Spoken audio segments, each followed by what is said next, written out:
Las cosas del decir, capítulo 5. Las personas del discurso. En nuestra cultura es muy tradicional la división tripartita entre hablante, oyente y aquello que se habla.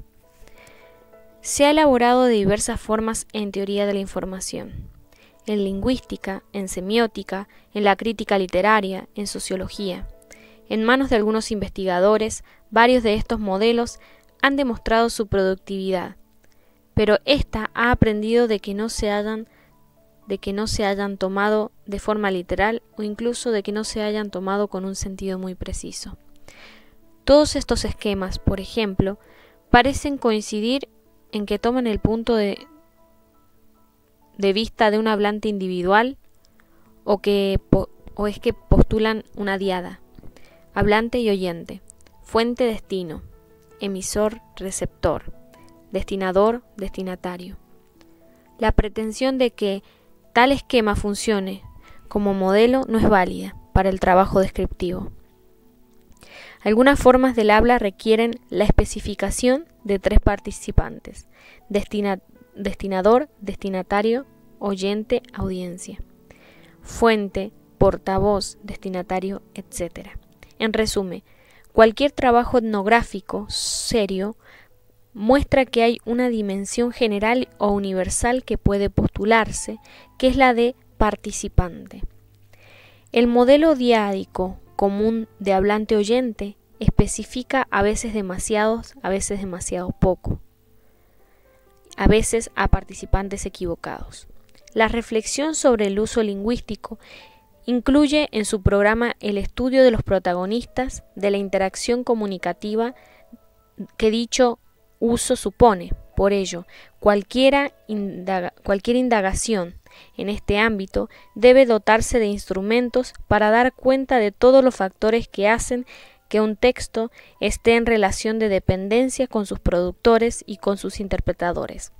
En la teoría gramatical, el estudio de los protagonistas de la enunciación no es pertinente porque se toma como objeto de análisis la oración, enunciado virtual modélico, independiente de su contexto de producción e interpretación. La aproximación discursiva supone tener en cuenta quién habla a quién. Por tanto, en vez de borrar a los hablantes o de considerarlos como una entidad hipotética que se supone o como una entidad ideal en abstracto, el estudio que emprendemos tiene en cuenta que todo enunciado tiene su origen en alguien y va dirigido a alguien. En los planteamientos de la etnografía de la comunicación, los hablantes constituyen un componente esencial del acontecimiento comunicativo y se especifica la diferencia que nosotras tomaremos en cuenta entre la simplificación teórica, concepción dual como modelo y la complejidad empírica que impone la realidad de cada situación comunicativa. En la lingüística de nuestro siglo, la atención sistemática a los hablantes en la situación de habla tiene sus inicios en las obras de Voloshinov, Bakhtin, Bally, Buller, Jacobson. Todos ellos representan los pilares ya clásicos en los que se asienta el edificio teórico del análisis del uso de la lengua. Como ya se ha comentado en el capítulo 2, Voloshinov y Bakhtin plantean el carácter fundamental dialógico del lenguaje, concebido como un intercambio entre hablantes. Este carácter está presente tanto en la modalidad escrita como en la modalidad oral, tanto si el discurso toma la forma de monólogo como del diálogo, y esto es relevante para entender que el dialogismo, como un rasgo constitutivo, está subyacente en las formas monologales, como un libro o como una conferencia, o en las formas dialogales como una entrevista o una carta. Este espacio dialógico se concreta en la enunciación. Esto sucede porque un enunciado se construye entre dos personas socialmente organizadas. Aunque un interlocutor real no exista, siempre se prefigura como una especie representante del grupo social al que el hablante pertenece. La palabra está orientada hacia un interlocutor. En realidad la palabra representa un acto bilateral. Se determina en la misma medida en la misma medida por aquel a quien pertenece y por aquel a quien está destinada. En cuanto palabra, aparece precisamente como producto de las interrelaciones del hablante y el oyente. Toda palabra expresa a una persona en relación con la otra. En la palabra me doy forma a mí mismo desde el punto de vista del otro, a fin de cuentas desde el punto de vista de mi colectividad. La palabra es el puente construido entre yo y el otro. Si un extremo del puente está apoyado en mí, el otro se apoya en mi interlocutor. La palabra es el territorio común compartido por el hablante y su interlocutor.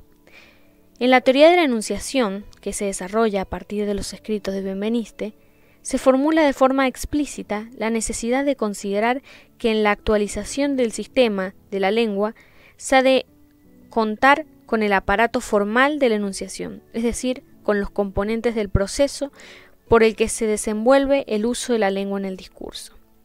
El acto individual por el que se usa la lengua introduce primero el locutor como parámetro en las condiciones necesarias para la enunciación. Antes de la enunciación, la lengua no es más que la posibilidad de la lengua. Después de la enunciación, la lengua se realiza en una instancia de discurso que emana de un locutor, forma sonora que alcanza a un oyente que suscita otra enunciación como retorno. En tanto que realización individual, la enunciación se puede definir en relación a la lengua, como un proceso de apropiación. El locutor se apropia del aparato formal de la lengua y enuncia su posición de locutor por medio de indicios específicos, de un lado, y de procedimientos accesorios de otro. Pero inmediatamente, desde el preciso momento en el que se declara locutor y asume la lengua, implanta a otro ante sí mismo, sea cual sea el grado de presencia que atribuya a este otro. Toda enunciación es una alocución explícita o implícita, postula un interlocutor. La presencia del locutor en su enunciación hace que cada instancia de discurso constituya un centro de referencia interno.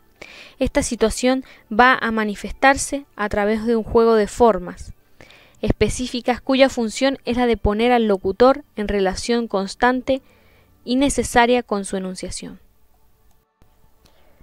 Benveniste fija las bases del estudio de la subjetividad en el lenguaje, que se proyecta principalmente en tres aspectos que estudiosos como Ducrot, Quebrato-Riccioni, Bronckart y otros han ido perfilando: la inscripción de los interlocutores en el texto, la modalización y la polifonía. La teoría de la enunciación ha permitido definir la unidad discursiva básica de la que ya en la década de los 30 hablaba Bakhtin, el enunciado, y entenderlo como producto del proceso de la enunciación, actuación lingüística en contexto. Ha permitido también entender que en los enunciados aparecen trazas lingüísticas, marcas o marcadores, índices o indicadores, pistas que coloca el enunciador para que sean interpretadas por el enunciatario. En la década de los 60 y desde el estructuralismo se había empezado a tener en cuenta el modo general la importancia de los protagonistas del fenómeno comunicativo. Jacobson subraya la necesidad de tener en cuenta las figuras del emisor y el receptor para entender los elementos y las funciones de la comunicación. La representación esquemáticas de estos elementos y funciones se ha hecho célebre y ha constituido la primera lección de la enseñanza de la lingüística, pero de hecho no ha sido objeto de reflexión ni se ha desarrollado hasta más tarde con la llegada de las perspectivas discursivas. La orientación de los estudios gramaticales hacia lo que es propia y exclusivamente materia de lengua ha dejado aparte a los hablantes, considerados elementos en torno a ella. De esta manera, no se han proporcionado elementos ni activado hipótesis para elaborar una teoría de las personas del discurso. En cambio, una de las aportaciones más interesantes para la comprensión de los sujetos del discurso corresponde a la sociología, de la mano de Goffman, original representante del interaccionismo simbólico. Su orientación se enmarca dentro de lo que se puede llamar microsociología, porque centra su atención en el análisis de las interacciones humanas cotidianas y no en las grandes estructuras sociales. Se debe a Goffman, por ejemplo, la distinción ya célebre entre tipos de participantes en una interacción, coincidiendo con Himes, quien también señala que en un mismo acontecimiento comunicativo puede haber más de una persona y con distintos papeles comunicativos. Lo que probablemente se pueda postular es que la idea de hablante y oyente, coprotagonistas de la interacción comunicativa, es importante tenerla en cuenta como noción abstracta o constructo indispensable para dar cuenta de cualquier acto dialógico. Su forma concreta puede variar según el tipo de interacción, teniendo en cuenta no solo la cantidad de participantes, sino el papel comunicativo, su papel comunicativo, solo de oyente, en alternancia hablante-oyente, de hablante sin iniciativa o con iniciativa, etc. La idea del sujeto social, que presenta una imagen pública según la situación, la presentación de la persona, la consideración de la interacción como una escena en la que se actúa, y la noción etológica del territorio asociado con cada sujeto en su relación con los otros, son ideas aportadas por Goffman para comprender el comportamiento interactivo entendido como un ritual social. También proviene de la sociología la determinación de los atributos que contribuyen a proporcionar una identidad a cada sujeto, factores como la edad, el sexo, el origen geográfico y étnico, el nivel de instrucción, el medio económico, el repertorio verbal, el entorno sociocultural y el estatus social definen el perfil de cada sujeto en el acto de hablar y el lugar que ocupa respecto a los demás. Hay que tener en cuenta, sin embargo, que estos atributos no permanecen estáticos en el sujeto hablante, sino que en la misma dinámica de la interacción se van realzando y activando algunos de ellos de forma que se construye y mantiene lo que Goffman denomina una imagen pública determinada. Sobre estas ideas se han construido los estudios sobre la cortesía, puntuales de la gramática contemporánea, llevado a cabo a partir de Grice, Searle, desarrollados por Lakoff y Leach, y organizados como sistema por la influyente obra de Brown y Levinson, y seguidores como Haverkade. Desde la perspectiva semiótico-discursiva, Chardin recoge en su propuesta de análisis el estatuto del sujeto del discurso, como la integración de lo que analíticamente desdobla en sujeto psicosocial y en sujeto lingüístico. Ambos son indispensables para comprender el contrato comunicativo entre los interlocutores. Para este autor, lo psicosocial y lo lingüístico funcionan conjuntamente en la construcción del sentido en el discurso. En el terreno de la relación que puede establecer el enunciador con sus propios enunciados, el estudio de la modalización, Bali, Barrenechea, Quebraroreccioni, Halliday y Zerboni, tiene particular interés porque pone de manifiesto la posibilidad que tiene el hablante de introducir sus propias actitudes y su propia perspectiva en el enunciado, tanto en el dominio intelectual como en el dominio emocional.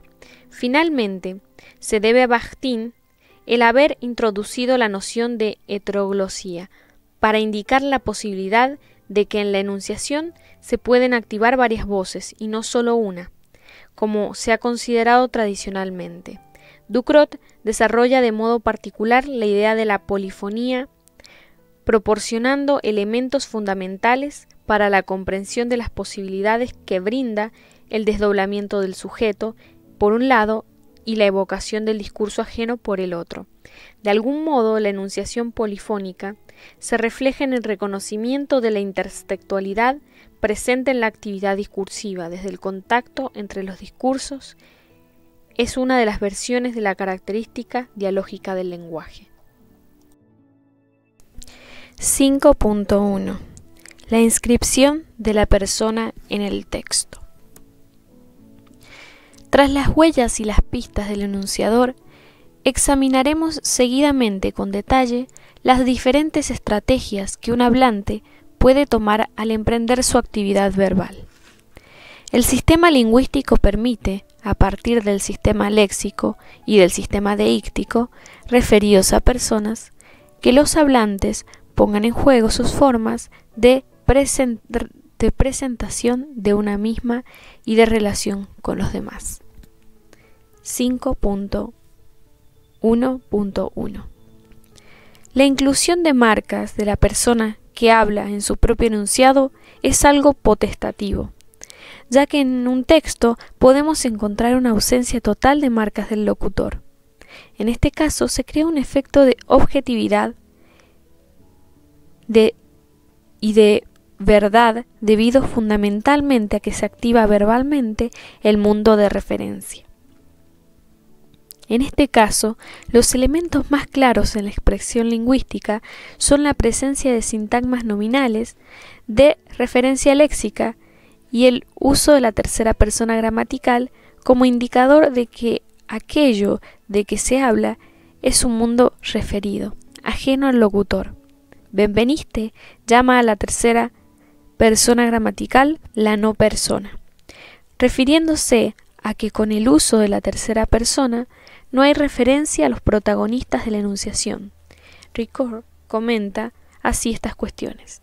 Mientras que en el enfoque referencial se privilegia la tercera persona, o al menos cierta forma de la tercera persona, a saber, él, ella, cada uno, uno y se. La mayoría de los indicadores, una vez unida a la de los actos del discurso, no sólo privilegia la primera y la segunda persona, sino que excluye expresamente la tercera.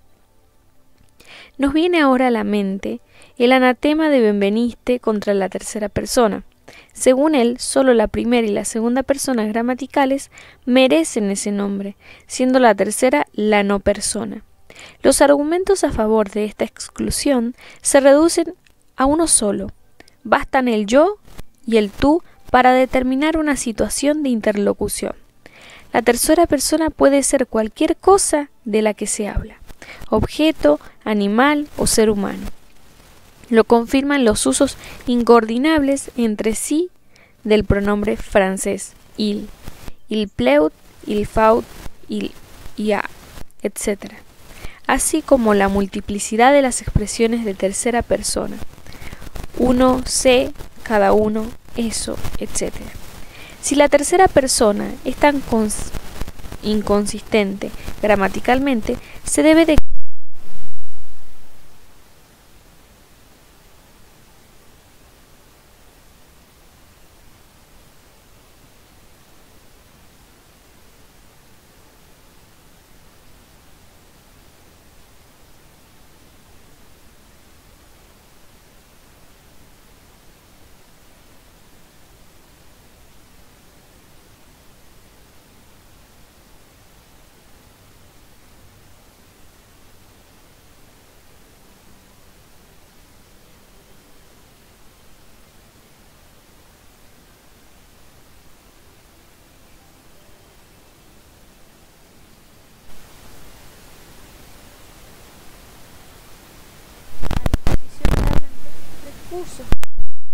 o borran su presencia, dando relevancia por contraste al universo de referencia.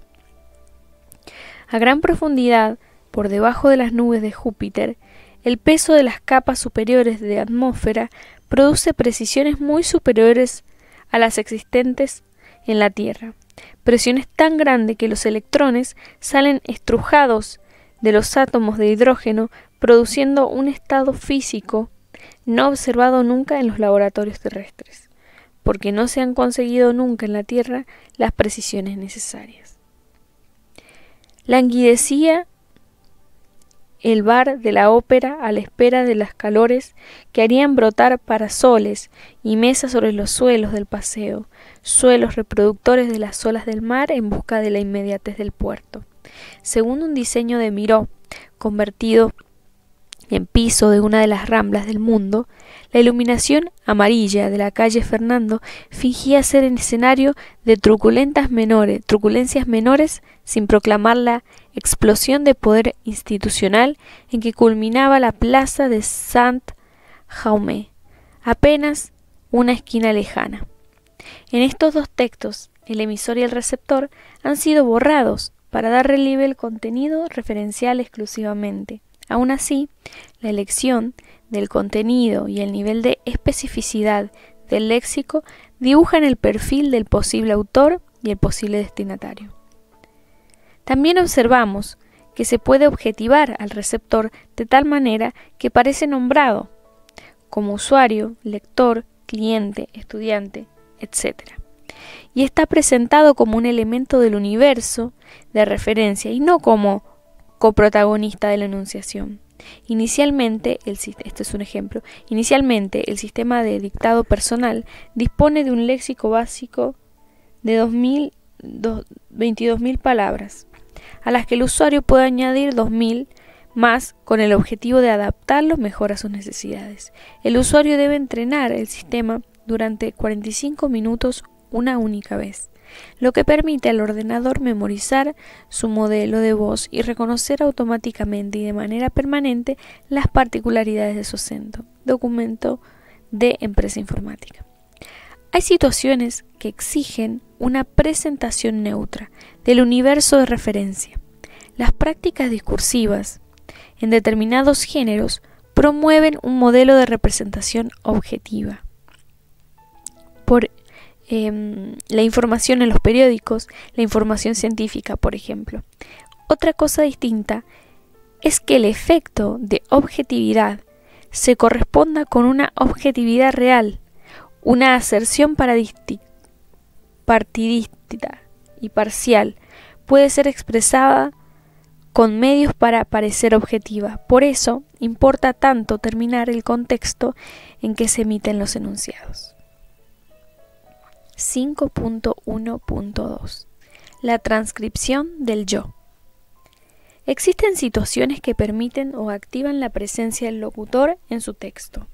De ahí que contemplemos lo que Benveniste llama la expresión de la subjetividad en el lenguaje, es decir, la aparición de los elementos lingüísticos que participan en otorgar una expresión propia, y desde la perspectiva del hablante al conjunto de enunciados que constituye un texto.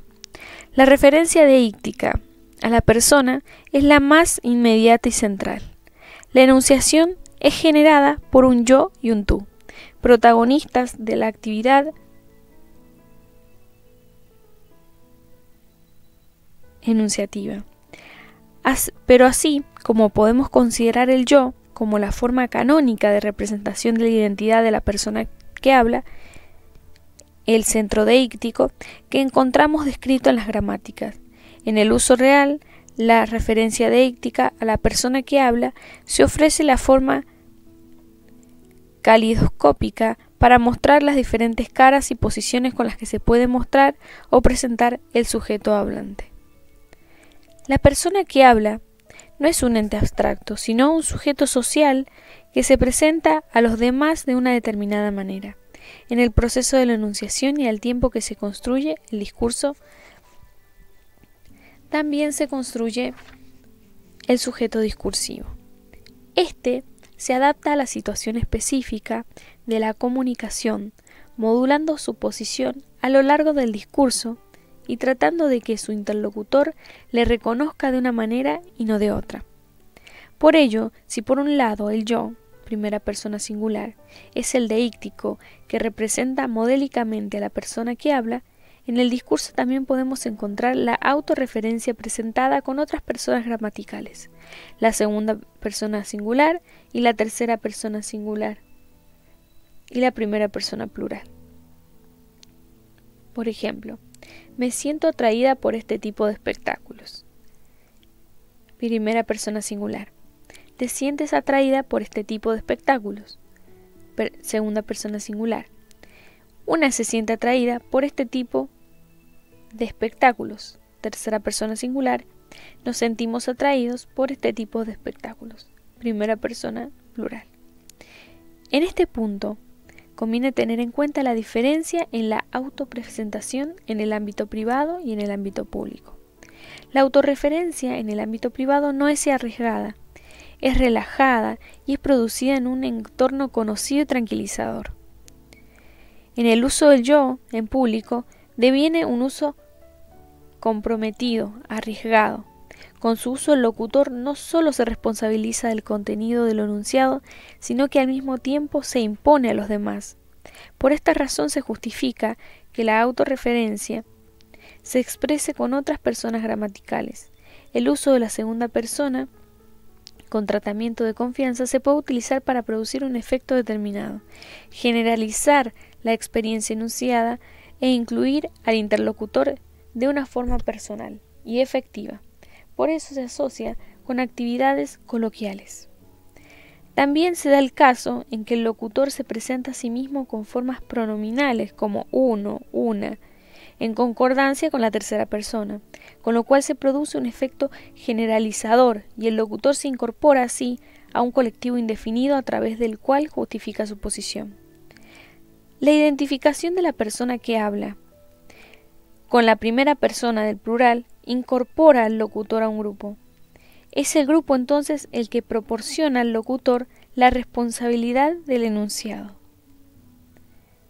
Por eso hay un uso genérico del nosotros, para representar al locutor que ocupa un lugar en un colectivo, empresa, institución, organización, comunidad, gobierno. Por ejemplo, hemos decidido que este curso tenga una parte de teoría y una parte de práctica y aplicación en un profesorado. Iremos hasta el fin en la lucha contra el terrorismo, el gobierno. Nuestros análisis de mercado permiten augurar una temporada de venta superior a la anterior, empresa comercial. Para nuestro trabajo parece relevante señalar los siguientes aspectos. Escrito académico. A este uso se le ha llamado tradicionalmente de modestia. Esto explicaría el uso del yo en público que se considera inapropiado, arrogante, si a quien habla no se le otorga suficiente nivel de responsabilidad, autoridad, credibilidad o legitimidad. Para solucionar posibles conflictos con el uso del nosotros, se diluye la responsabilidad unipersonal y se adquiere la autoridad y la legitimidad asociada con un colectivo. El llamado plural majestático es el uso de la primera persona del plural para la persona que habla cuando ésta se embiste de la máxima autoridad, tradicionalmente el Papa o el Rey. Se trata de un uso simbólico, tradicional de distinción, que se percibe como arcaico por su escasa utilización fuera de estos personajes singulares. Sin embargo, su uso persiste, formando parte de la escenificación y los rituales de representación pública de la monarquía o del papado.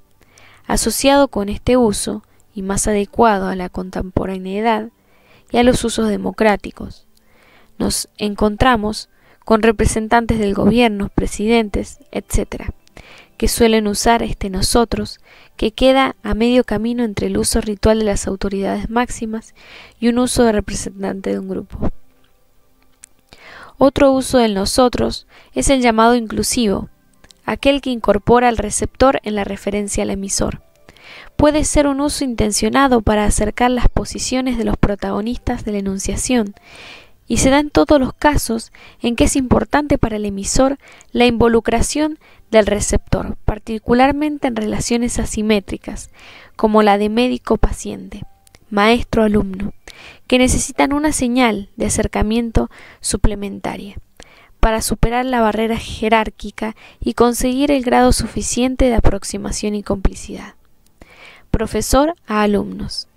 Vamos a seguir con los problemas de matemáticas, médico a paciente. ¿Hemos tomado la medicina hoy? Científico a público. El segundo de los fenómenos apuntados es el de la refracción, Aquí tenemos también un análogo cotidiano en el caso de la luz. Cuando introducimos un lápiz dentro de un vaso lleno de agua, nos da la impresión de que está roto. Ello se debe al hecho de que las ondas, al pasar de un medio, el aire, a otro distinto, el agua, sufren una desviación de su trayectoria. También se da en otros casos, como en las columnas periodísticas y los artículos de opinión, en los que los escritores buscan la complicidad de los lectores para involucrarlos en su punto de vista. Por ejemplo, estamos de nuevo en diciembre. Me silban los oídos de la presión del fuego del tiempo fugaz. Es como quien va en moto por una autopista y siente cómo le muerde el viento las orejas. Ya han caído otros 12 meses a la tumba de la memoria y nos acercamos una vez más a Navidad. Las ames y las odies, las fechas navideñas son fechas cruciales. Tienen demasiada carga social, demasiada sustancia en las espaldas. Por eso me silban los oídos más que nunca. El tiempo se escurre siempre de la misma manera, pero es en Navidades cuando te entra el vértigo. En conclusión, los locutores pueden optar por inscribirse en su texto de variadas maneras, ninguna de ellas exenta de significación en relación con el grado de imposición, de responsabilidad, asumida o diluida, de involucración, con lo que se dice o con el interlocutor. 5.1.3 La inscripción del tú.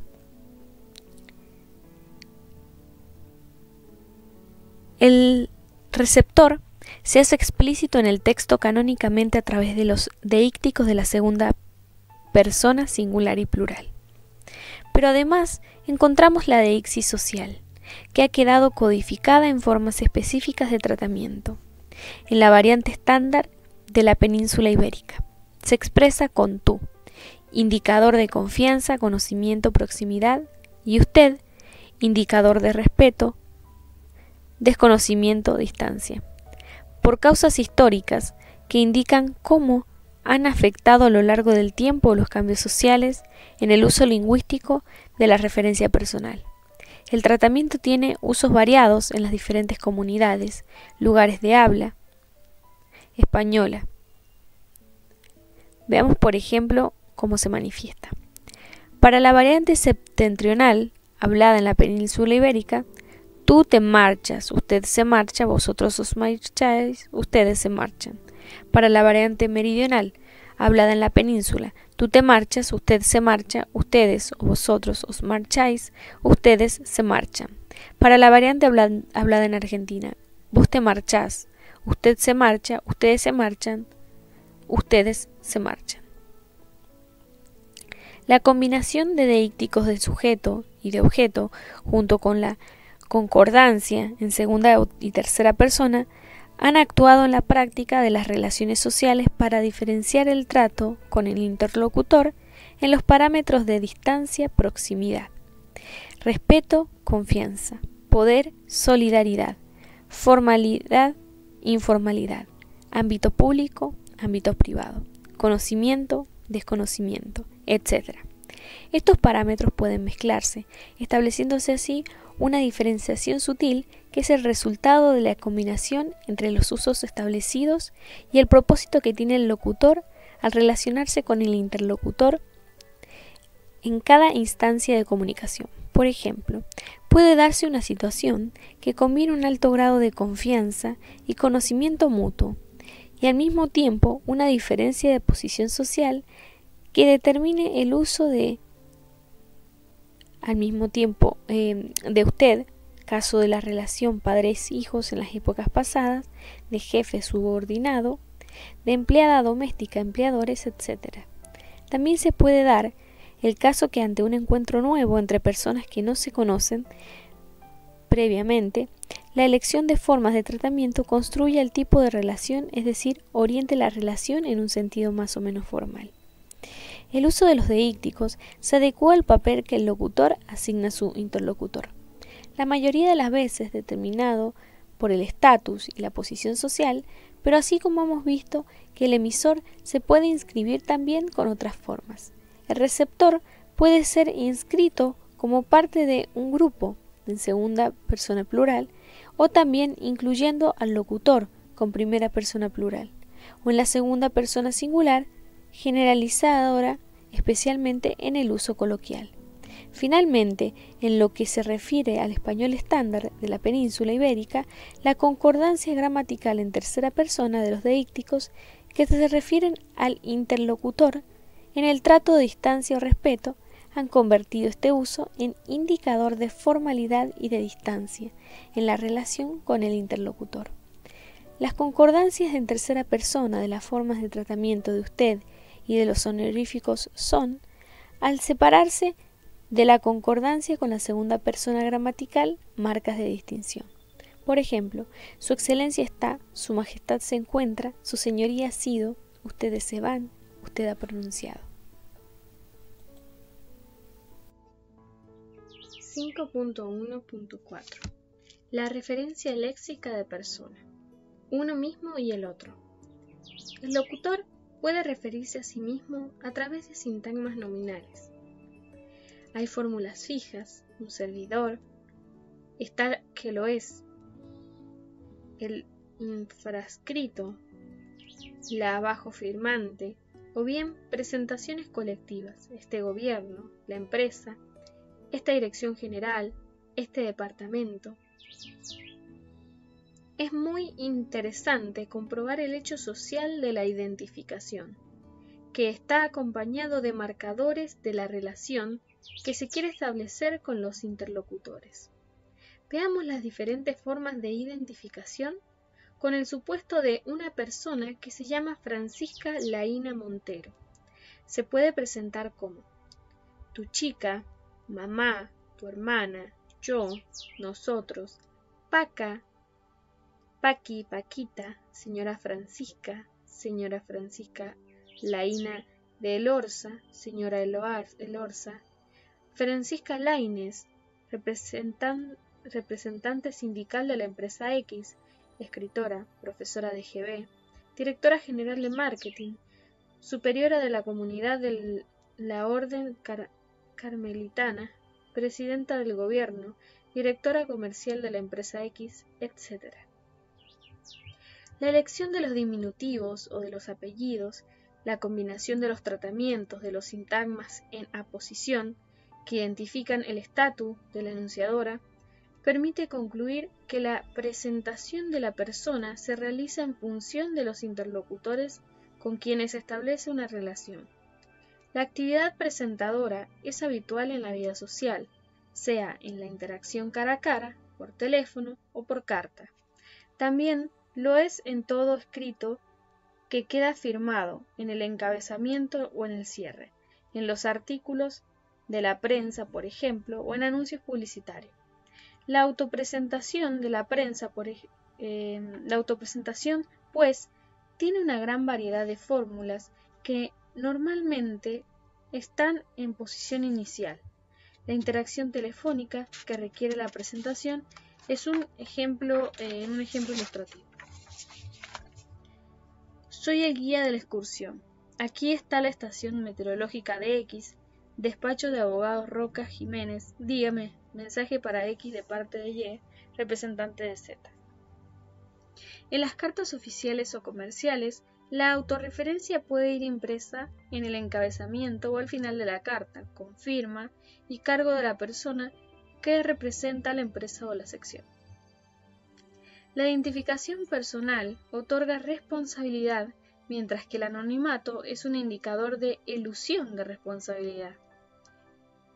En las presentaciones públicas cara a cara, como las conferencias, mesas redondas y debates, es habitualmente otra persona la que presenta. Existe un ritual de saludos y de presentación. Veamos la variación en la referencia personal que se observa en este fragmento de un debate televisivo. AC es la persona que anima y modera el debate. CG es una periodista invitada. Este fragmento se sitúa en el transcurso del debate, en el momento en que A se presenta y da la palabra a CG. Doña, buenas noches. Hola, muy buenas noches. Bienvenida, gracias. Esta mujer acaba de publicar su segundo volumen de entrevistas, ¿no? Ahí está el libro. Ahí está el libro. Ahí está el libro. Sí, es una recopilación de entrevistas que se publicaron en El País.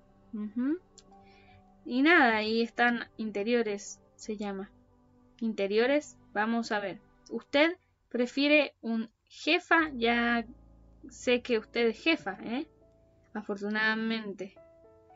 Afortunadamente usted es jefa, pero en el caso de que usted no fuera jefa, ¿con quién preferiría trabajar como jefe, a jefa o jefe? Existe una larga tradición normativa del comportamiento adecuado en la vida social que se encuentra en manuales de urbanidad y de cortesía. Se trata de normas que están sujetas al momento que vive cada sociedad y cambian según los modelos sociales dominantes. Por eso, es tan curioso e interesante como imagen de época consultar este tipo de manuales donde se prescribe el buen hacer social. He aquí una muestra de las normas de conducta para la representación de un manual de la década de los 40. Las presentaciones en la fórmula social que se emplea para poner en relación a dos personas que siendo amigos nuestros no lo son entre sí. La que presenta y establece aquel vínculo nuevo se hace responsable de las consecuencias que con ello se originen. No se debe, por tanto, efectuar una presentación sin tener un absoluto convencimiento de que las personas que entablan amistad se han de ser gratas mutuamente, sin que tenga plena confianza en su rectitud y caballerosidad, y sin que se conozca perfectamente los apellidos de ambos, para evitar las situaciones embarazosas en que se coloca el que farfulla nombres por desconocimiento de los mismos. La fórmula general de la presentación en sociedad es la sencilla de citar los apellidos de los presentados, haciéndolo siempre del más joven al de mayor edad, del caballero a la dama, del inferior al superior. En el primero de los casos diremos: señor tal, tengo mucho gusto de presentarle a mi amigo el señor cual. Tratándose de la presentación de una señora, lo haremos de la forma siguiente: señora X de. Señora de X, ¿va usted a permitirme que le presente al señor Z? Duque de Camposol, Código de Etiqueta y Distinción Social. Madrid, Juan Ortiz. Si consideramos ahora la manera como se instaura el receptor, observamos que el papel social de las personas a las que nos dirigimos queda marcado a sí mismo a través de los nombres propios. Las formas de tratamiento, nombres y adjetivos, los nombres de parentescos, los honoríficos. Hay una gran posibilidad de variación, que corresponde claramente a la combinación de la posición que ocupa el interlocutor en la vida social y de la relación que el locutor establece con él. La elección de elementos léxicos, nominales, sustantivos y adjetivos, de tipo apelativo o relacional, permite instaurar una forma de relación. Así consideramos marcas de relación interpersonal, el uso de Pérez Carlos, Pérez, Carlitos, Carly, Charlie, el pelos, variantes de nombres propios. Señor, señora, seña, señorito, señorita, tratamiento. Don, doña, tratamiento cuasi prefijo. Alcaldesa, presidenta, gobernador, decana, director, concejala, por cargos. Arquitecto, estudiante, abogada, jueza, catedrático, médica, por profesiones. Querido, apreciado, distinguido, estimado, apreciativo. Ciudadano, socia, colega, cliente, compañero, novio, jefe, relacional. Madre, primo, abuelo, tía, hermano, nuera, suegro, parentesco. Cariño, cielo, amor, corazón, nena, apelativos de afecto. Chichi, cuca, titi, invenciones apelativas de afecto. Monstruo, gordo, capullo, gilipollas, apelativos de afecto irónicos. tronco, colega, tía, tío, apelativos jergales. Un caso especial son los honoríficos, formas de tratamiento determinadas, socialmente relacionadas con la estructura social e institucional dominante en cada época. Los cargos institucionales, la posición política, el rango en las instituciones como la Iglesia, la monarquía, el ejército o la nobleza, tienen unos tratamientos fijados por la tradición y que perduran en la medida en que las instituciones se mantienen. Son las prácticas de relación social las que determinan estos tratamientos en cada sociedad, que, por un lado, se distinguen para señalar una estratificación muy jerarquizada y, por otro lado, están sujetas a cambios sociales. Estos usos suelen estar sometidos a recomendaciones normativas para el uso público. Por ejemplo, en los últimos años, el Ministerio para las Administraciones Públicas del Estado español ha publicado un libro en el que, con los criterios de un embajador asesor del Ministerio de Asuntos Exteriores, véase quién es el agente social que regula estos aspectos del protocolo, propone que el trato de excelencia se reserve para jefes de Estado y sus cónyuges. Excelentísima o excelentísimo se aplique a miembros de Ejecutivo hasta el nivel de secretarios de Estado, delegados de gobierno y gobernadores.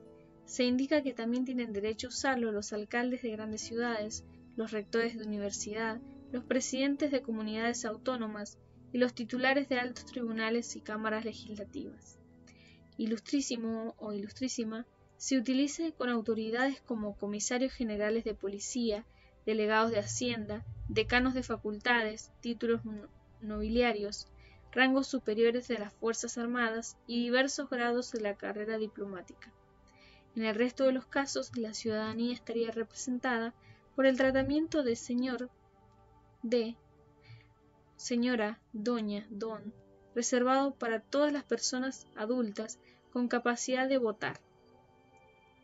Y aquí unos ejemplos de honoríficos, generalmente precedidos por un posesivo concordante con la tercera persona singular o segunda persona plural. Una vez más, un indicador de distinción. Señoría, miembro del Parlamento o de Tribunal, su señoría. Excelencia, jefe de Estado, su excelencia. Santidad, papa, su santidad. Majestad, monarca, su majestad. Alteza, príncipe, su alteza. Estos usos están sujetos a cambios en relación con cada comunidad sociopolítica y cada época histórica. Los momentos de crisis social manifiestan vacilaciones en la elección entre los términos tradicionales y los términos que se adaptan a las nuevas situaciones sociales, normalmente de claro signo democratizador e igualitario. Por esta razón se da, por ejemplo, en la nueva situación social de los jóvenes y de las mujeres y en la relación de mutuo respeto entre sujetos, en relación jerárquica, jefe, empleado, médico, paciente, profesor, alumno, etc., que tradicionalmente comportaba un uso asimétrico de confianza de superior al inferior, de respeto de inferior al superior, y que progresivamente va alcanzando de acuerdo con el proceso de concienciación social un uso simétrico, mutua confianza o mutuo respeto. Ejemplos de asimetrías tradicionales. Jefe a empleado, uso de tú. Empleado a jefe, uso de usted. Camarero a cliente. ¿Qué va a querer el señorito? ¿Qué va a querer la señorita? Título profesional. Ismael Juárez, catedrático. Julio Gutiérrez, catedrático. Es interesante constatar que la referencia de persona, deíctica o nominal, constituye un ámbito del sistema lingüístico sensible a los cambios sociales y culturales, ya que en la vida social, la desigualdad entre personas por razón de edad, sexo, origen étnico o clase social se plasma en el uso lingüístico.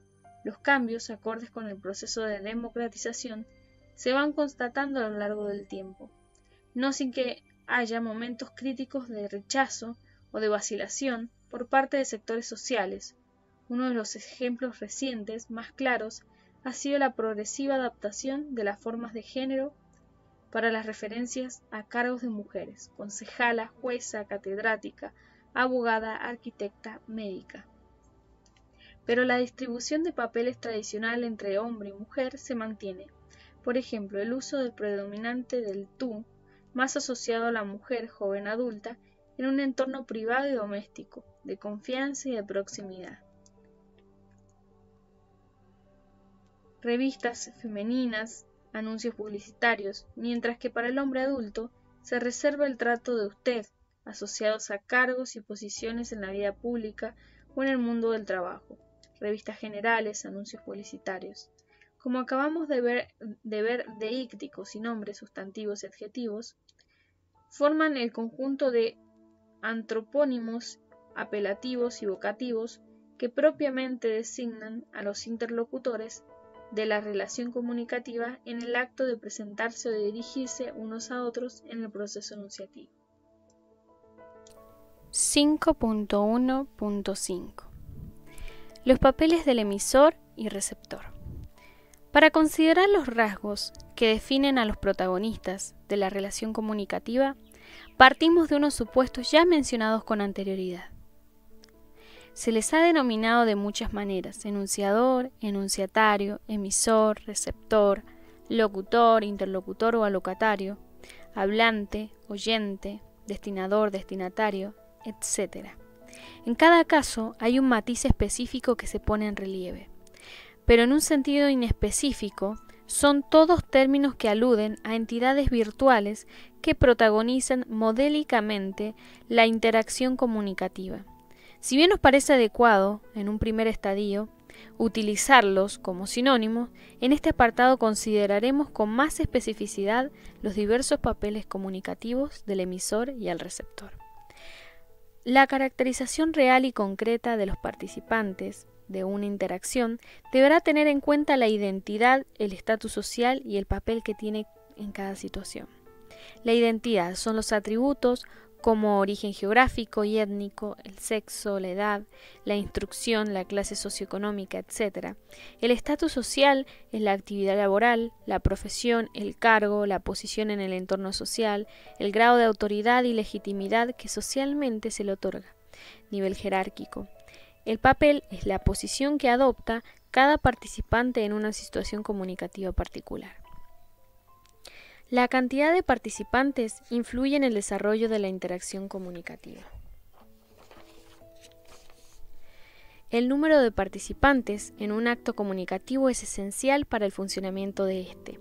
El emisor de un mensaje ha de ser materialmente un sujeto individual, pero Goffman indica que se puede distinguir entre el hablante autor de sus propias palabras o el animador que recita palabras ajenas. Aquí cabría la noción de fuente, o el representante portavoz, que habla en representación de otra persona, de un grupo o de un colectivo. En el caso de receptor, hay que tener en cuenta la cantidad de participantes. Quebrat-Orecchioni define las interacciones como dialogué, trilogué y polílogue, según el locutor tenga 1, 2 o más interlocutores. Como se trata de géneros orales interactivos, los papeles de emisor y receptor se van alternando sistemáticamente. Este tipo de comunicación tiene un número potencialmente limitado de participantes para que se pueda garantizar este uso alternado de la palabra. Cuando el número de participantes crece, la situación comunicativa cambia y usualmente se necesita una persona que modere. En los casos en que la comunicación es de un solo locutor a un conjunto amplio de personas presentes en un espacio común, podemos hablar de público o auditorio. Y se puede hablar de audiencia cuando este público recibe la comunicación de manera mediática, por televisión o radio. Hay auditorio público en clases, conferencias, mesas redondas, mítines, sermones, alocuciones. Hay audiencia en las emisiones de radio, de televisión. En todos los casos, la intervención por parte de receptores está organizada, canalizada y controlada por la entidad emisora y generalmente se le otorga un espacio limitado. Se han propuesto distinciones entre diversos tipos de oyente y receptor. El destinatario. Aquel para quien está específicamente construido el texto, que es conocido, ratificado y apelado. El destinatario indirecto es aquel que participa, al igual que el destinatario, en la recepción del texto, pero que no coincide con el perfil imaginado o activado por el locutor, hacia quien el mensaje no está destinado, conocido, ratificado. El oyente casual, el que participa sin intención ni obligación previa de participar, conocido. El oyente curioso o entrometido, el que se sitúa en una posición de oyente, espía, ni conocido, ni ratificado, ni apelado. En su estudio sobre el tríloge, como instancia mínima de interacción con un número de participantes superior o 2, Quebrato-Orecchioni tiene en cuenta que el oyente puede adoptar papeles diversos con los que establece los principales esquemas alocutivos posibles.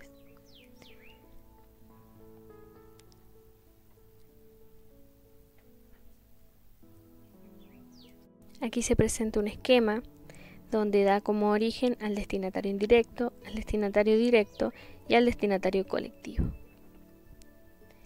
El destinatario es el que ocupa un lugar más definido en relación con la construcción del texto, ya que se considera como interlocutor preferido a quien se dirige el enunciado. Cuando se trata de un colectivo numeroso, la posibilidad de conocer individualmente a los destinatarios es prácticamente imposible, pero el locutor construye una imagen de su público y un destinatario modelo.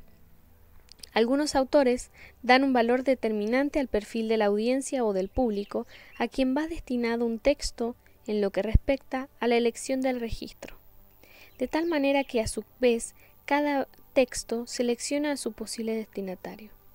El diseño de la audiencia da forma a todos los niveles de elección lingüística por parte del hablante.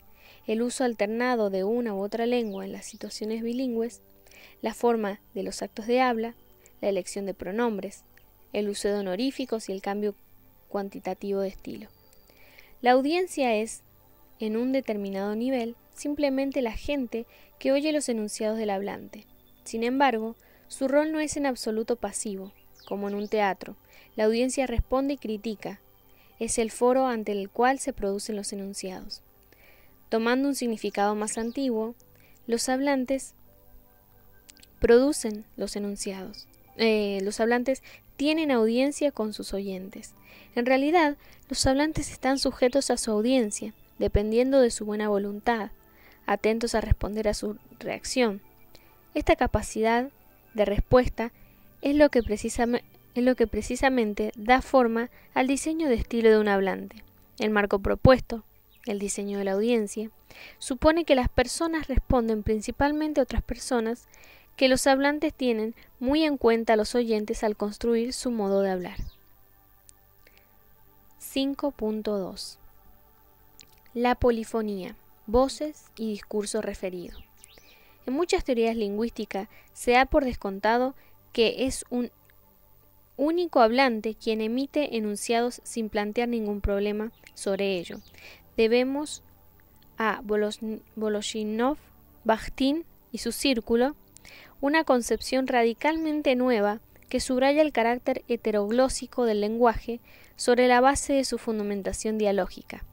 Como hemos visto más arriba, para Voloshinov y Bakhtin, la palabra tiene una cara que viene determinada por la persona que la emite y otra cara que viene determinada por la persona a quien va dirigida, y eso imprime un carácter dialógico a cualquier enunciado. Los enunciados no son de las lenguas, sino de la comunidad histórica que las ha hablado y las continúa hablando. En efecto, todo objeto del que se habla siempre ha sido dicho anteriormente. La orientación dialógica es, supuesto, un fenómeno característico de todo discurso, en el ámbito natural de todo discurso vivo. El discurso encuentra el discurso del otro en todos los caminos, en todas las orientaciones que llevan a su sujeto, y no puede dejar de entrar en interacción viva e intensa con él. Solo el Adán mítico, abordando con el primer discurso un mundo virgen y todavía no dicho, el solitario Adán, podía realmente evitar completamente esta reorientación mutua en relación al discurso del otro que se produce en el camino del objeto.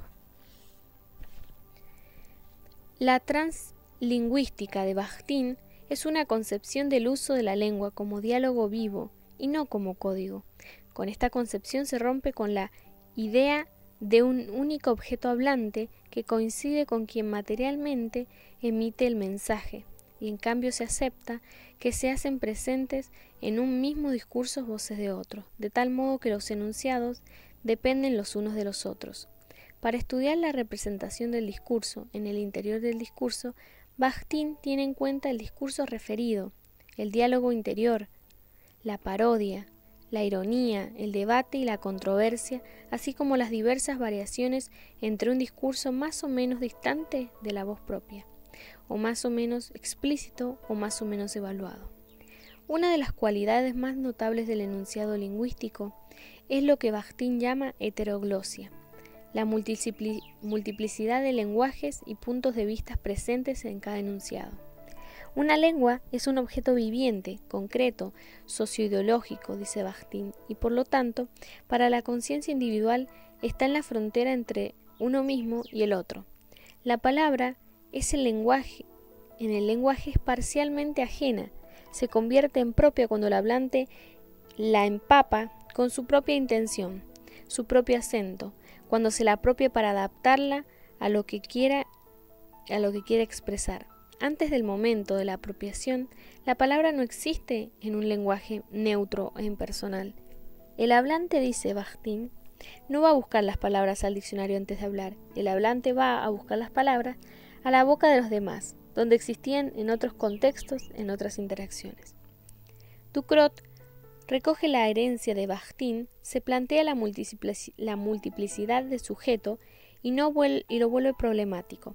Para Ducrot hay un sujeto hablante, ser empírico, que es el productor efectivo del mensaje, pero este realizador del mensaje puede coincidir o no con el locutor, ser del discurso. Cada vez que alguien se pone a hablar, construye un sujeto discursivo. Así ocurre con el yo del Lazarillo en la famosa novela renacentista, construido por un autor anónimo culto, bien lejos de ser un pícaro, con el que habla como portavoz de una asociación de amantes del vino, con el empleado que escribe una carta en representación de su empresa o con el diputado en el Parlamento. Está claro que no hablará ni como amigo ni como padre, sino como representante de un sector de ciudadanos. De esta manera se comprende la diversidad de sujetos que se pueden activar en y durante el discurso, y sobre todo la idea de que hay desdoblamiento. Ducrot empieza señalando que puede haber en un primer desdoblamiento en el mismo locutor, lo cual permite entender, por ejemplo, la autocrítica, el diálogo interior, la escritura del diario personal. Para explicar este desdoblamiento, Ducrot postula una tercera figura, la del enunciador. El locutor puede evocar y atraer a su propio discurso una diversidad de voces, la propia, de otro tiempo, de otro espacio, la ajena del interlocutor presente, la ajena ausente, voces proverbiales, voces anónimas. La identificación del enunciador evocado puede ser problemática. Pondremos un ejemplo concreto. Unos profesores de filosofía comprobaron que sus estudiantes habían entendido que este texto de la primera página de un libro de filosofía expresaba el pensamiento de los autores Marx y Engels. Hasta ahora, los hombres se han formado siempre ideas falsas acerca de sí mismos, acerca de lo que son o deberían ser. Han ajustado sus relaciones a sus ideas acerca de Dios, del hombre normal, etc. Los frutos de su cabeza han acabado por imponerse a su cabeza. Ellos, los creadores, se han rendido ante sus criaturas. Liberémoslo de los fantasmas cerebrales de las ideas, de los dogmas, de los seres imaginarios bajo cuyo yugo degeneran. Rebelémonos contra esta tiranía de los pensamientos. Enseñémoslo a sustituir estas quimeras por pensamientos que correspondan a la esencia del hombre. Dice uno, adoptar ante ellos una actitud crítica, dice otro, a quitárselos de la cabeza, dice el tercero, y la realidad existente se derrumbará. Estas inocentes y pueriles fantasías forman el meollo de la filosofía neo-hegeliana y en boga. En efecto, sin interpretar adecuadamente las marcas de voces ajenas presentes al final del primer párrafo, dice uno, dice otro, dice el tercero, tampoco se percataron de que la voz de los autores parece por primera vez en el inicio del párrafo siguiente, cuando clarifican lo anterior como estas inocentes y pueriles fantasías. Estos jóvenes presumían que el texto solo ponía en escena una voz de los autores, sin darse cuenta de que su lectura era errónea. Las voces aportan puntos de vista y perspectivas con las que el locutor puede coincidir, estar muy próximo o bien distanciarse. Por esta razón, la polifonía es una noción que cuestiona la unicidad del emisor y permite la diversidad de voces en los textos. Reyes desarrolla estas nociones polifónicas aplicadas a todo tipo de emisiones verbales, tanto del tipo literario como las coloquiales y periodísticas, analizando las citas directas, indirectas, encubiertas, dentro de un marco que aúna el análisis pragmático y el análisis gramatical. 5.2.1 Autier se refiere a la heterogeneidad mostrada para explicar la inserción explícita del discurso de otros en el propio discurso. La cita es el procedimiento discursivo que incorpora un enunciado en el interior del otro con marcas que indican claramente la porción de texto que pertenece a una voz ajena. En el discurso oral, la prosodia actúa como señalización principal junto con marcas verbales. En la escritura, en cambio, se ponen en juego signos gráficos y verbales que permiten identificar la cita. Toda cita tiene un discurso de base, que incluye un discurso citado, cuyos responsables son, respectivamente, dos locutores distintos. Según los rasgos lingüísticos que identifican, las citas pueden ser de estilo directo y de estilo indirecto. La cita de estilo directo se distingue porque supone una ruptura y una discontinuidad entre el discurso 1 y entre el discurso de base y el discurso citado. Cambia la entonación, cambia la construcción sintáctica y el centro deíctico del locutor 1 y del locutor 2. Cuando se da por escrito aparecen signos gráficos que indican el inicio de la cita y su extensión, dos puntos y comillas. En el estilo directo, por tanto, mantiene dos situaciones de enunciación. Es muy habitual en las conversaciones cotidianas. Entonces el vecino le dijo: «Oye, a estas horas todo está cerrado, pero ¿sabes qué? Podemos acercarnos a un kiosco que nos cierran toda la noche». La cita es en estilo indirecto, es de otra forma de introducir el discurso de otro y en este caso se inscribe verbalmente como un solo locutor, que incorpora un solo centro deíctico, un relacionante introductor. Y el discurso citado,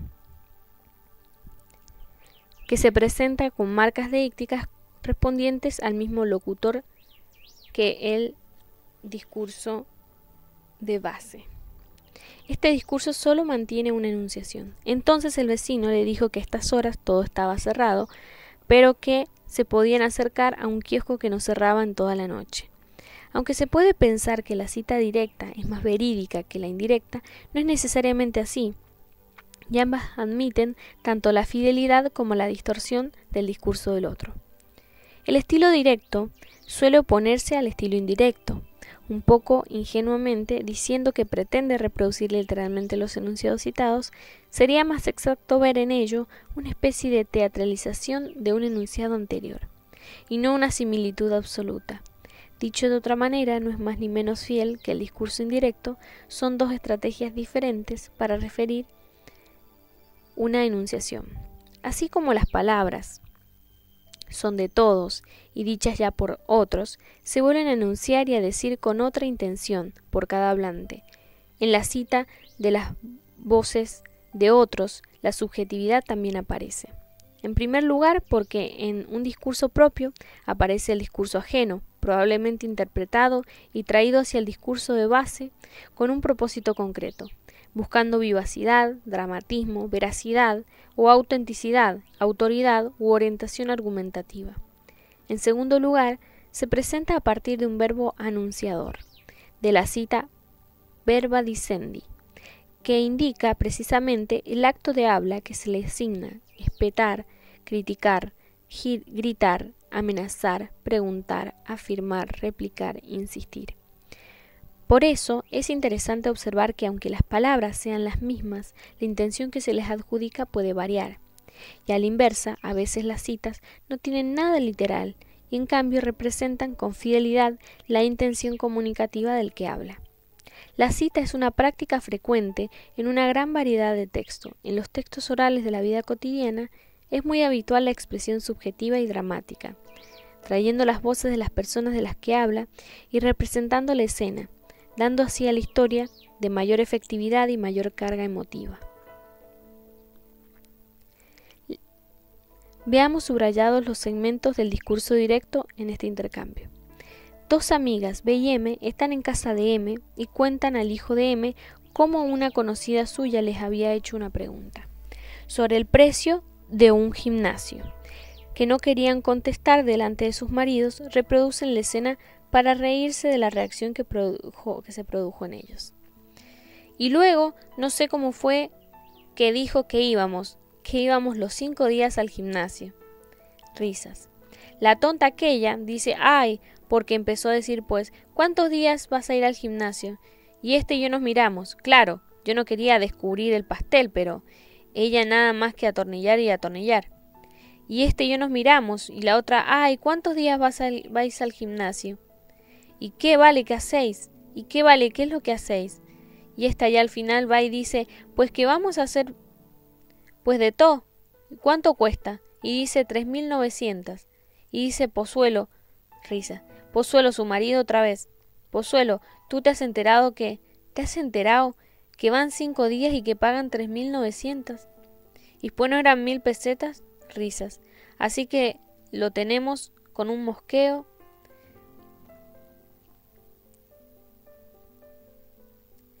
En este ejemplo, las citas directas están introducidas unas veces por referencias a los agentes, por los verbos de habla, y otras se introducen sin ningún preámbulo. Fijémonos que la primera cita es una autorreferencia de B y que inicia el episodio con digo que íbamos.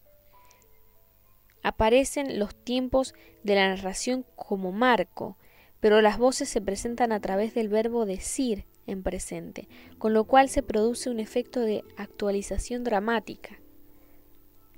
Cuando la finalidad de la cita es la fiabilidad y la autoridad, como en este caso de la prensa escrita o de los artículos científicos, se utilizan marcas gráficas para indicar el fragmento citado.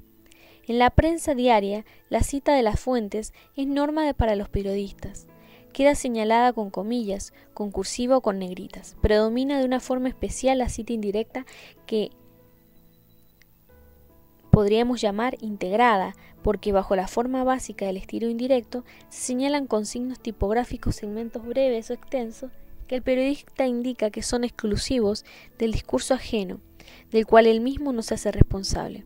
Cuando la incorporación de otras voces debe mantener un alto grado de objetividad, hay que tener en cuenta que la cita supone extraer las palabras de otro, de un contexto original, y por lo tanto hay que velar especialmente no solo por preservar la palabra original, sino por mantener la intencionalidad del autor del discurso citado. 5.2.2 Las citas encubiertas. Autier se refiere también a la heterogeneidad constitutiva, es decir, al discurso de los otros que está en los discursos propios, heteroglosia, intersexualidad, polifonía, sin que encontremos señales explícitas que lo manifiesten. Se trata de una forma solapada de introducir en el propio enunciado la voz de otros. Por eso se puede decir que en los textos encontramos ecos que se manifiestan en el llamado estilo indirecto encubierto. En este caso, se produce una voz ajena sin dar ninguna señal ni sintáctica, ni deíctica, ni gráfica. Parece como si lo dicho fuera asumido por el propio locutor. Se puede confundir con el estilo recto, sin citas. Es una repetición de lo que dicen otros, con apropiación. Se adopta, pues, un sistema conceptual ajeno. Si se adjudica la responsabilidad de la aserción a la voz correspondiente, se añade una expresión citativa como para X, según dice, en palabras de, así lo ha afirmado, caso de la prensa y de los textos teóricos de la ciencia que han de basar lo que dicen en una fuente fidedigna o en una autoridad. Si no se adjudica ninguna fuente, se da lo que se llama una fusión de voces, de tal manera que el locutor reformula los lugares comunes, las visiones, las creencias de la colectividad, fusionando su voz con la de todos y con las voces cristalizadas del lenguaje mismo. Fusión sin fisura, sin ironía. En el siguiente texto se indican segmentos, los subrayados son nuestros, en los que hay ecos de A, las encuestas sociológicas, B, la fraseología psicoanalítica y C, la novela de Robinson Crusoe. Siguiendo a Ducrot, se podría decir que el sujeto discursivo construido en este texto activa diversos enunciadores. Son utilizados por el autor como recurso expresivo para hacer más viva su crítica. Hoy por hoy, las izquierdas son referentes desorientadores endogámicos mantenidos por el interés de sus aparatos, desquiciados ante la posibilidad de su no función en la sociedad y en la historia. En dura competencia contra el programa de Lobatón, quién sabe dónde, los clubes de fútbol más populares y los cantantes de rock más críticos, los negocios de izquierda, operantes en España, ni saben ni contestan a las necesidades de transformación social objetivas, detectables a partir de cualquier inventario de injusticias comprobables. Si bien no llegan a ajustar su comportamiento a los dictados en los sondeos de opinión, en la medida en que lo hacen la derecha, estas izquierdas no metabolizan lo nuevo y deberían dejar paso a una catarsis de abajo arriba que permitiera sublimar nuevas formaciones y nuevos dirigentes no contaminados por el síndrome de Robinson. Hacerse cabañas con restos de naufragios. En este texto el locutor coincide con otras voces y lo que provoca el lector es esta asociación inesperada de una voz que pertenece a otro contexto con la del autor. Los siguientes titulares de periódicos recuperan un enunciado que está en la mente de todos. Refrán, título de película o de novela, frases de Biblia o de mitología, canciones, para fusionarlo con el del enunciador que contribuye a una sustitución del elemento en el que se centra su atención. Más vale prevenir que restaurar. El periódico. Un sector pequeño pero matón. La vanguardia. Dejad que los socios se acerquen a mí. El periódico. La píldora de la discordia. El periódico. A la sombra de los toreros en flor. El periódico. El turista que surgió del frío. El periódico. En otros casos, no hay coincidencia entre la voz del locutor y las voces convocadas. El caso más particular de una voz activada con la que el locutor no coincide es la ironía. Hablar de una manera irónica equivale para un locutor L a presentar la enunciación como si expresara la posición de un enunciador E.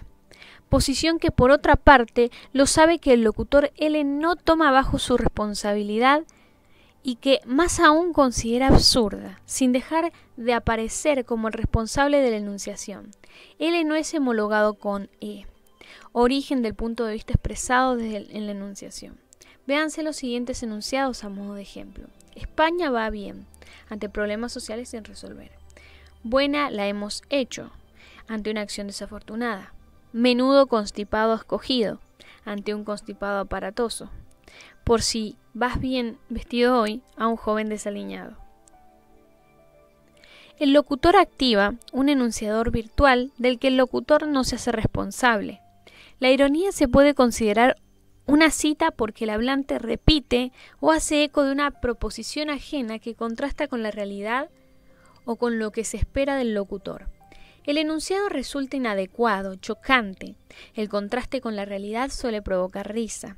El enunciado irónico puede adjudicarse a diversos tipos de enunciadores. Uno mismo, en otro momento, un interlocutor presente, cualquier otra persona concreta, lo que podría decir un determinado sector social o todo el mundo. El desajuste entre el contenido del enunciado y la situación en la que se pronuncia obliga a entender otra cosa distinta de lo dicho literalmente. Para ello se necesita complicidad entre quien emite los enunciados irónicos y quien los recibe e interpreta. La expresión irónica es una expresión deliberadamente mal usada. Se aplica mal a la situación. En realidad puede aplicarse a otra situación ideal, que queda contrastada así con la situación real.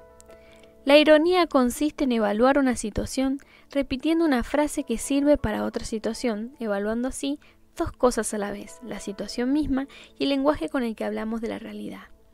Por eso puede considerarse que la ironía es una reflexión más o menos compleja sobre la realidad, sobre la relación entre el lenguaje y la realidad y sobre la relación entre una frase y los usos previos de esa frase.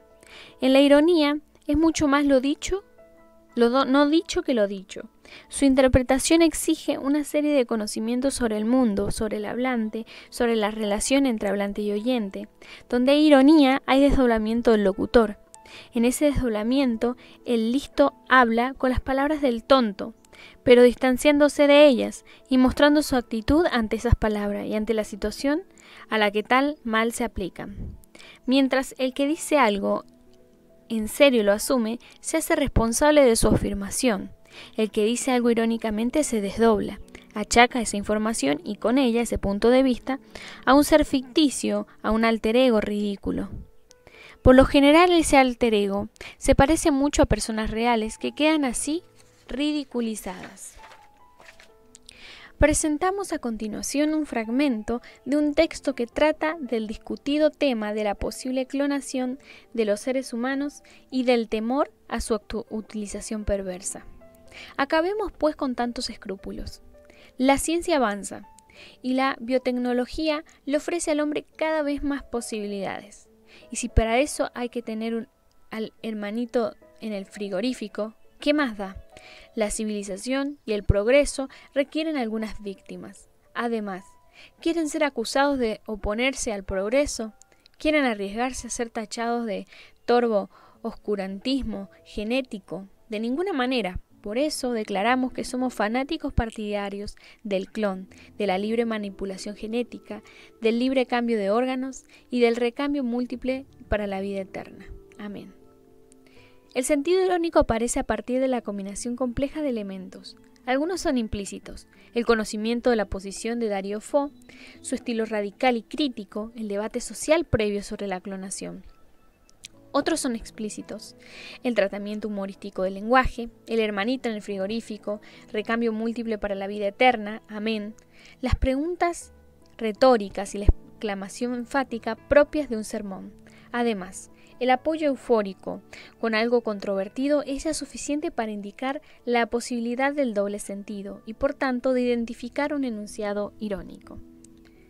La tradición lingüística concibe al emisor como un sujeto hablante, unitario, responsable de su propia palabra. La pragmática lo concibe como un sujeto racional, capaz de producir y de interpretar intenciones comunicativas. La propia reflexión pragmática sobre cómo usan los hablantes la lengua ha postulado que el hablante no es unitario sino que se desdobla y puede convocar ciertas voces. Con ello se muestra la polifonía, cuya versión desarrollada y plasmada en unidades comunicativas verbales es una dimensión de la intertextualidad. Para concluir este capítulo, en el siguiente texto literario, la hiperbólica presentación honorífica de la protagonista y de su interlocutor. Yo soy María Carlota de Bélgica, emperatriz de México y América. Yo soy María Carlota Amelia, prima de la reina de Inglaterra, gran maestra de la Cruz de San Carlos y virreina de las provincias del Lombardo-Veneto, acogidas por la piedad y la clemencia austríacas bajo las islas del águila bicéfala de la Casa de Habsburgo.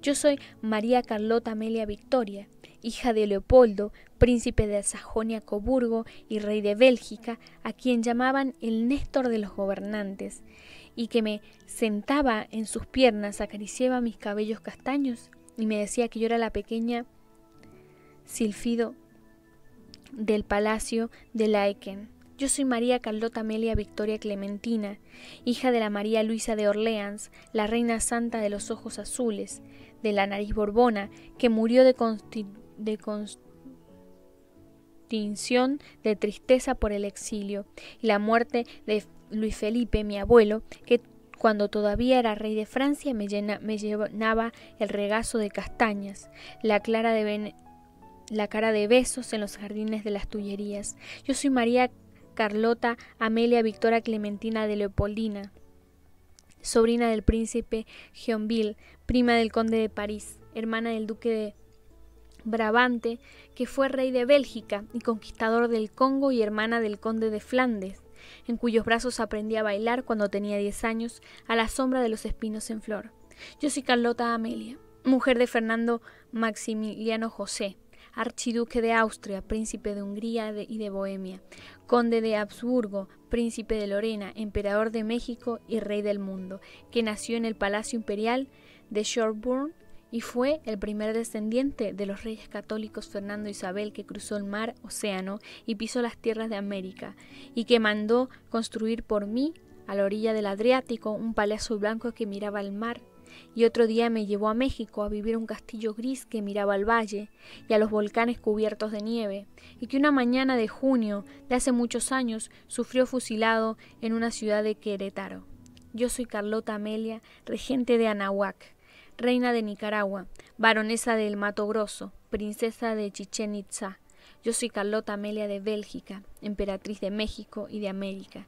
Tengo 86 años de edad y 60 de beber, loca de sed en las fuentes de Roma. Hoy ha venido el mensajero a traerme noticias del imperio. Vino cargado de recuerdos y de sueños, en una carabela cuyas velas hinchó una sola bocanada de viento luminoso preñado de papagayos.